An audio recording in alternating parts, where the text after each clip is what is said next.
Hi guys, what's up? This is Hamza. Welcome back to my YouTube channel MHB Senior Editor Full Course 2021, lecture number 12.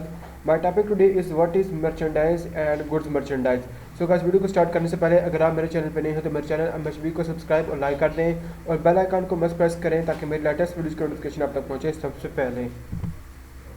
सबसे पहले बात कर लेते हैं definition of merchandise. The manufactured goods bought and sold in any business. Merchandise क्या होता है कि मर्चेंडाइज हम अशिया को कहते हैं।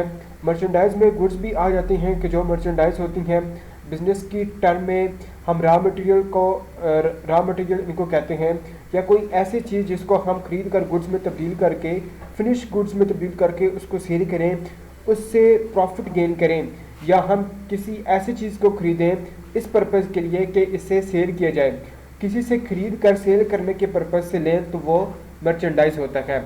What is goods merchandise? Goods merchandise किसको कहते हैं? It includes all merchandise commodities which are purchase by the business for selling purpose. इसमें तमाम तजारती सामान शामिल है जो कारोबार के ज़रिए फ़रोख्त के मकसद से ख़रीदा जाता है, जिसे हम गुड्स मर्चेंडाइज कहते हैं। आई होप आपको इसका कॉन्सेप्ट इजी वे में मैंने एग्जाम्पल के साथ समझा दिया। थैंक यू गाइस, मिलते हैं नेक्स्ट वीडियो में। तब तक के लिए अपने ख्याल रखिएगा और हमारे चैनल MHB को सब्सक्राइब कर दें ताकि जब भी मैं कोई न्यू वीडियो अपलोड करूँ उसका नोटिफिकेशन आप तक पहुँचे सबसे पहले। थैंक यू गाइस, अल्लाह हाफिज़।